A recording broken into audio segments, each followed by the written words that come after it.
tem um lance muito interessante com o Daniel. Nabucodonosor veio em 605 a.C., cercou Jerusalém, depois em 587 ele destruiu o templo, e nessas vindas ele levou muito judeu cativo para a Babilônia. Né? Levou muito judeu cativo para a Babilônia. E levou um jovem chamado Daniel. E ali a Bíblia fala que o rei teve um sonho, e ele ficou confuso com o sonho. Daniel foi lá, interpretou o sonho do rei e falou: olha, rei, Deus deu esse sonho para você para mostrar o que vai acontecer no futuro da humanidade.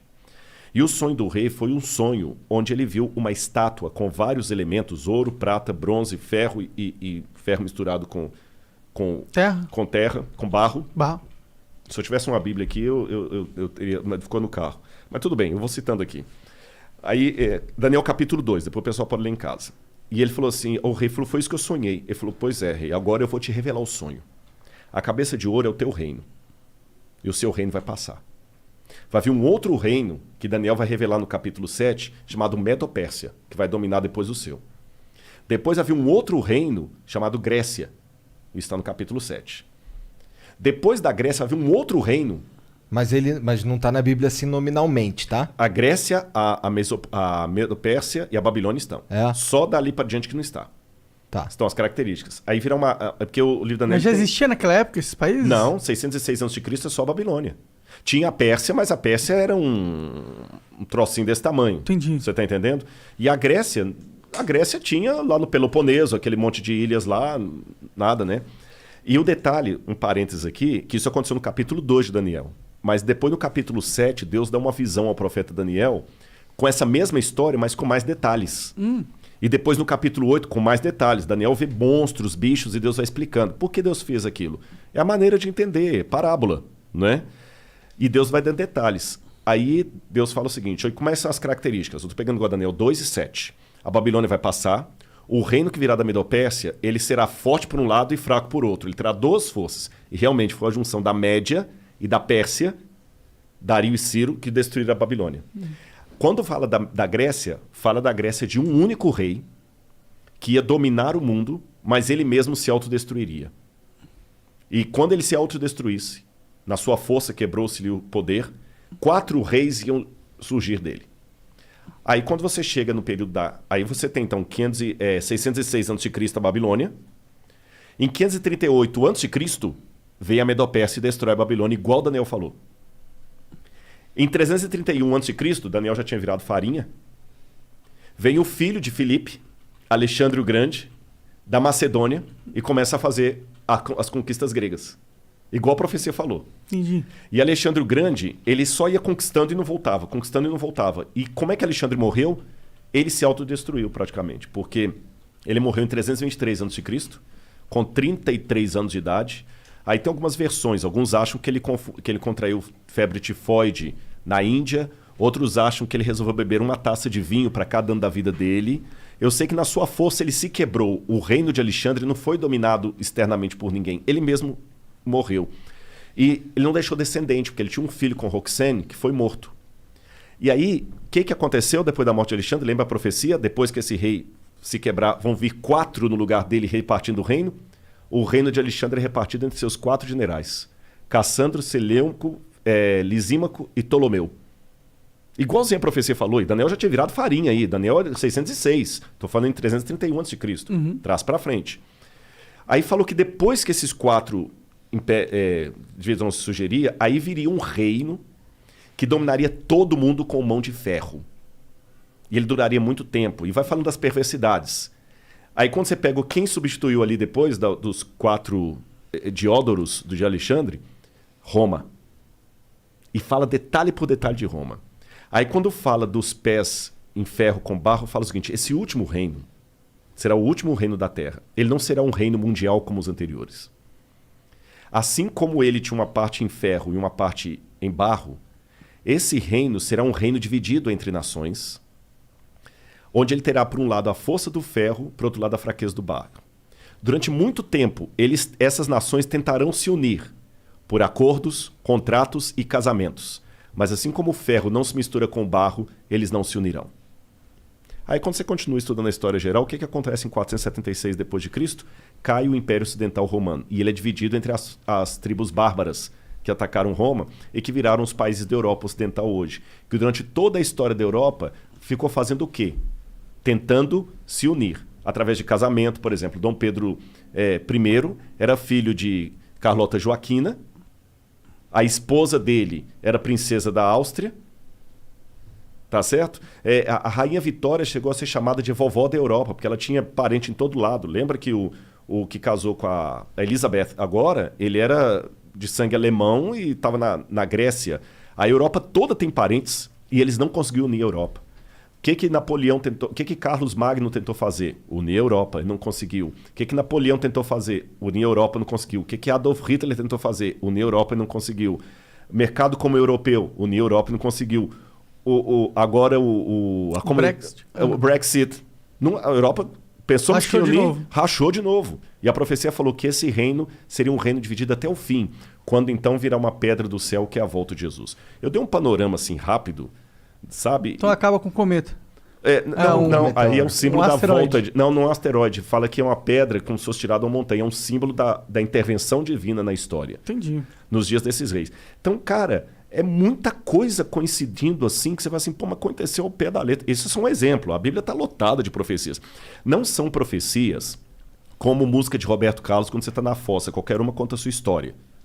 Você entendeu? Não tem música assim. Qualquer uma conta a sua história. Você tá lá, tomou um pontapé no traseiro da menina, parece que a música foi feita para você. Sim, histórias que são arquétipas.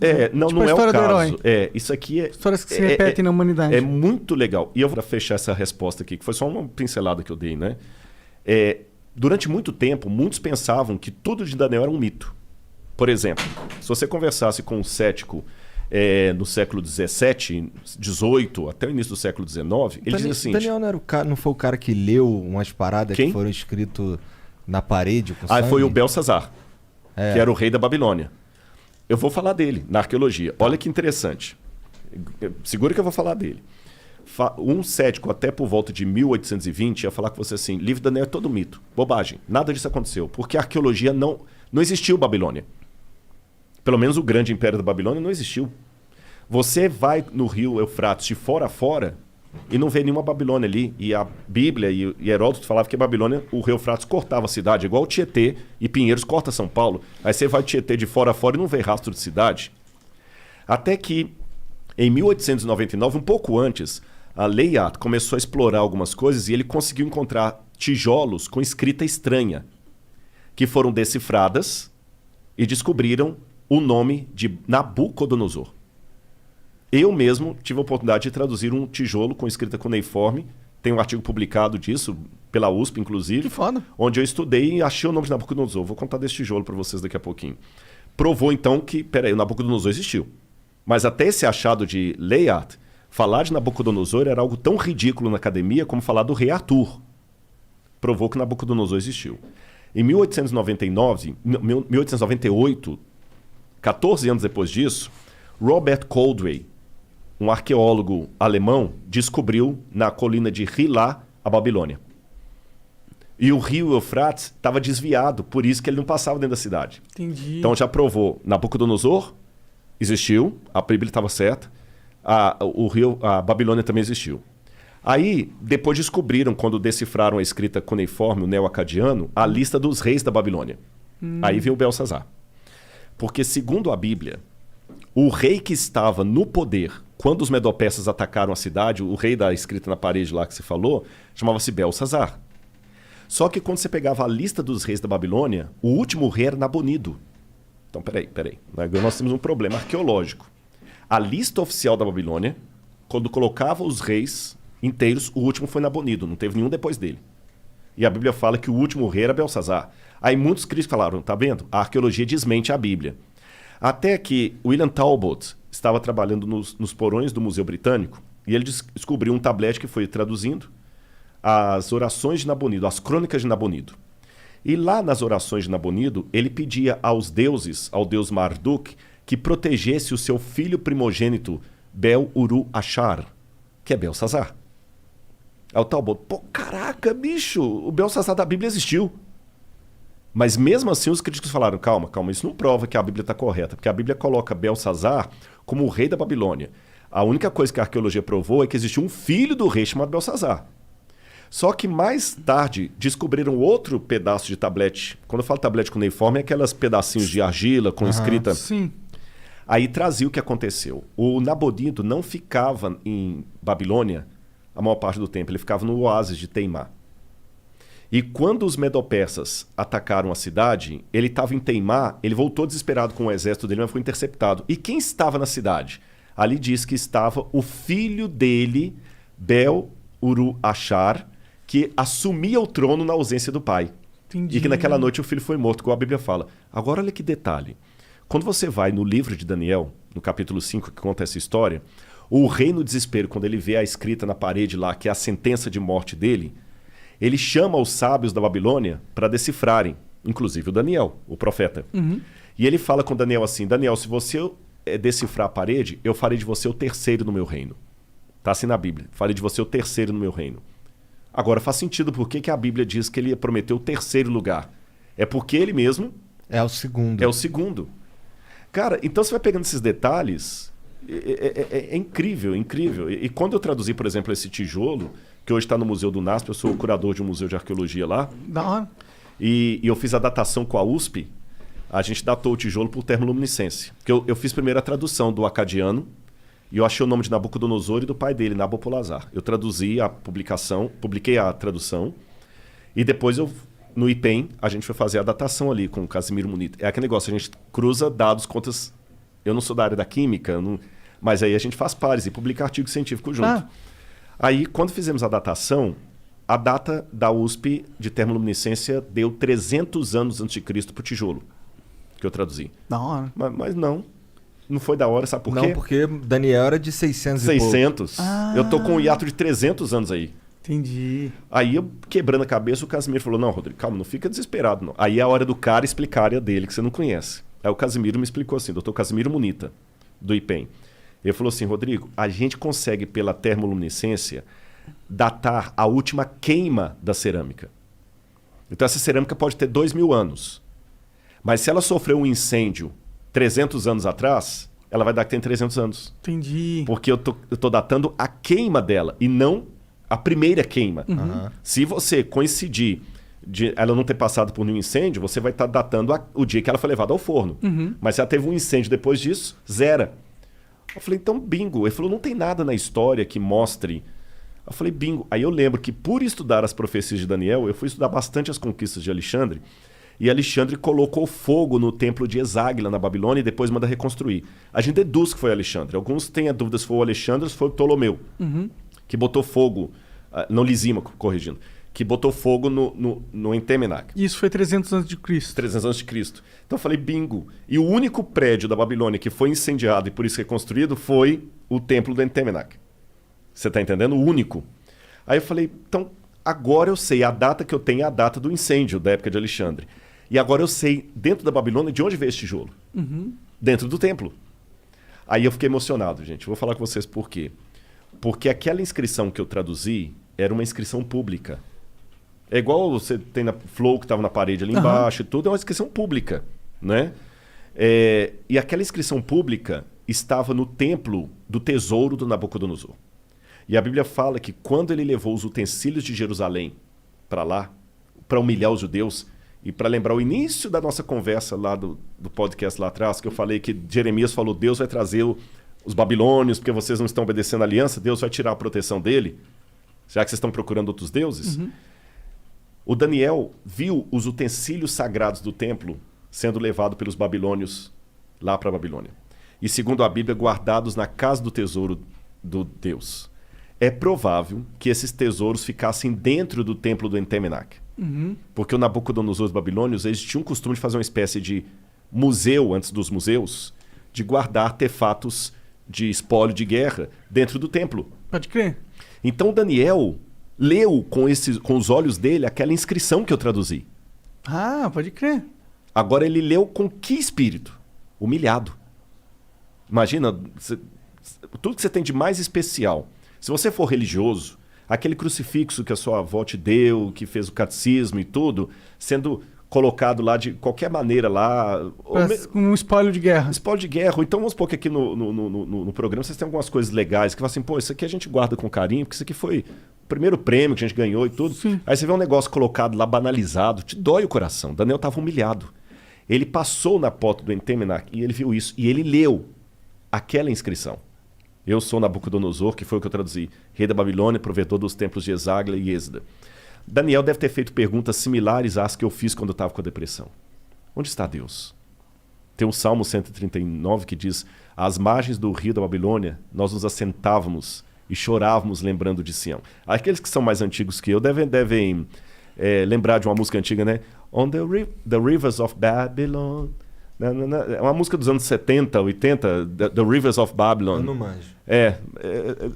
Mas é uma música legal. Depois o pessoal dá uma gulgada, eles vão achar. E essa música fala desse salmo que os judeus compuseram. Mas foi uma música pop, foi uma música de rock. A dor deles por estarem na Babilônia. No salmo fala assim, né? Os que nos levaram presos pediram que nós cantássemos alguma música da nossa cidade, da nossa pátria. Mas como nós podemos cantar a música da terra com o nosso templo destruído? Então Daniel estava arrasado, igual eu estava lá no Cevisa. Uhum. Daniel leu aquela inscrição como um símbolo de humilhação. 2.600 anos se passaram. Aquela inscrição, por um golpe de sorte, não sei, entre aspas, foi encontrada por um brasileiro lá no Iraque, quando trabalhava na Mendes Júnior em construção civil. Olha lá. Esse brasileiro ia passear nas ruínas lá e via aquele monte de pedra, fez amizade com um soldado lá, futebol, Pelé. Cara, deixa eu levar um souvenir pro Brasil. Pega o que você quiser. E ele escolheu, no meio do monte de monturo lá, esse tijolo, porque tinha uns desenhos legais. Chegou no Brasil e falou: o que eu vou fazer com isso? Vou jogar isso fora. Aí a mulher dele falou o seguinte: não joga fora não. Doa isso pro professor Paulo Barbosa. Ele é professor da escola adventista lá, de história. Ele pode usar, que doou. Esse professor Paulo ficou com essa pedra uns 30 e tantos anos. Ele até morreu, esse professor. Quando foi um dia, ele foi visitar o museu do NASP e ele viu alguns tabletes com inscrição cuneiforme. E eu estava no museu nesse dia. E eu falei: eu tenho lá em casa um tijolo com esses desenhos. Eu vou doar para vocês. Que legal. Cara, eu fiquei... Sabe? Como é que é? Quando eu fui à casa dele, eu peguei o tijolo na mão assim com os desenhos. Se você colocar aí, se não for abusado sua boa vontade, se você colocar assim... tijolo babilônico Rodrigo Silva. Vai aparecer uma foto do tijolo aí no... Internet tem tudo, né, cara? Hoje em dia é só clicar. Aí o que acontece? Eu peguei aquele tijolo, quando eu falei: professor, isso aqui não é desenho não, isso aqui é inscrição cuneiforme. Ele falou: aí o que está escrito isso aí? Eu falei: não dá para escrever. É esse aqui, ó. Esse aqui, ó. Eu falei no ex-ateu, graças a Deus. Eu nem sabia disso aqui, não tem nada a ver com isso. Um ex-ateu Blogspot. Eu nem sei quem é, viu? Mas esse tijolo aqui, ó. Esse aqui, ó. Ali, eu não sei se o pessoal de casa vai ficar tão nítido das fotos, que às vezes não dá, né? Não, mas ele sabe o que a gente pesquisou. Pesquisou, né? Então ali aquela primeira... Parece um asterisco. Parece. Se lê Dingir em acadiano. Dingir. Dingir é um epíteto de um nome divino, mas ao mesmo tempo como o nome de um rei, logo em seguida. Aí você tem essa língua silábica, ela não é alfabética. Aí você lê Dingir, Nabucodonosor, Lugal. Lugal é rei em acadiano. Bom, antes de entrar na tradução, eu lembro que quando ele colocou o tijolo no meu colo, falando que era desenho, eu falei: professor, isso aqui não é desenho, isso aqui é escrita. Aí ele falou assim: então lê para mim o que ele tá falando. Não dá para ler igual você lê a Folha de São Paulo. Pô, não... eu leio isso aí, mas eu não sou professor de acadiano. É que quando você faz arqueologia, a gente estuda um pouco de egípcio, acadiano. Aí tu sabe o que é e daí tu leva mas exatamente. Aí você vai igual, pesquisando, vai traduzindo aos poucos. E tem muita língua que você até estudou, mas se você não está falando, você esquece. Tem muita coisa que eu esqueci. Egípcio, eu ainda dei aula de egípcio na faculdade, mas acadiano eu nunca lecionei. Mas eu falei: mas eu posso decifrar. Pô, aí peguei meus dicionários lá, meus léxicos e tudo, e consegui decifrar. Então ali tá: eu sou Nabucodonosor, Lugal, rei de Acadê, Babilônia, rei da Babilônia, provedor na segunda linha dos templos de Êxida e Esagla, que é justamente o outro nome do Entemenac, aqueles templos lá. E embaixo fala filho, aí tá borrado, porque quando eu fiz a tradução, eu mandei para professores de Harvard, da Andrews, de Budapeste, que são realmente, os caras são os bocas em acadiano, para ver se eu não fiz bobagem, né? E eles confirmaram. E um professor de Budapeste acredita que onde está borrado aqui, que eu não consegui traduzir, seria filho primogênito de Nabopolassar, Lugal, Acadê, rei da Babilônia. E... Esse símbolo aqui é igual aquele lá, não? Só que aqui você lê Acadê. Lá é Dingir, aqui é Acadê. Você entendeu que é o nome da cidade? É porque o sumeriano ele traz os símbolos e dependendo de onde está ali na frase, a sílaba é outra. Que viagem. Aí Nossa, deve ser um inferno ler isso. Não é, mas é legal. Aí eu sei que eu peguei o tijolo, traduzi, publiquei, porque a gente tem um negócio chamado currículo Lattes, que você precisa de vez em quando botar tem alguma coisa. Mas voltando a falar da pedra aqui, eu sei que eu peguei, consegui, eu dou a pedra, coloquei lá no museu. E que tamanho é essa pedra, mais ou menos? Mais ou menos assim, ó. Entendi. É o tijolo. Eu tô falando pedra, mas corrigi, é um tijolo. Tô ligado, parece um pedaço de uma parede. Porque era um pedaço realmente, só que ele tá quebrado ali, vocês viram, né? Aí botei no museu, mas aí só uns 5 ou 8 anos depois, que eu fui fazer a outra pesquisa com a pedra pelo museu, pro IPEM, porque como eu falei, de vez em quando você tem que ter um artigozinho científico lá. Hoje tá difícil, eu tô escrevendo outros livros, eu não tô com condição de publicar tantos artigos científicos, mas muita gente vai olhar o seu Lattes. Você não tem nada de publicação acadêmica, congresso e tudo mais. Não passa confiança. Não passa confiança. Mas então, de vez em quando eu tenho que botar alguma coisinha lá. Então eu peguei e publiquei com a USP a datação. Foi aí na datação que completou o quebra-cabeça. Veio de Esagla. Aí agora sim, e mesmo sendo acadêmico, eu dei o espaço para o romantismo. A possibilidade matemática de Daniel ter passado na porta daquilo ali e lido aquela inscrição, eu não tenho como provar, mas ela é grande. Sim. Pegando o texto bíblico e o que foi levantado do cativeiro, Daniel leu aquilo ali numa situação de muita humilhação, que eu identifiquei com a minha. Pode crer. Onde é que está Deus? Poxa, livrou... Daniel não era mau sujeito, pô, caramba. Ele não merecia estar lá, longe de todo mundo que ele amava, humilhado. 2.600 anos depois, a mesma inscrição que Daniel leu, num ambiente de humilhação, é colocada num museu, num país chamado Brasil, que Daniel nunca podia nem imaginar, para justamente enaltecer o livro de Daniel. Aí vem o Felipe e me faz a pergunta sobre Daniel e eu tenho essa oportunidade de falar. Então, quer dizer, o mundo dá voltas.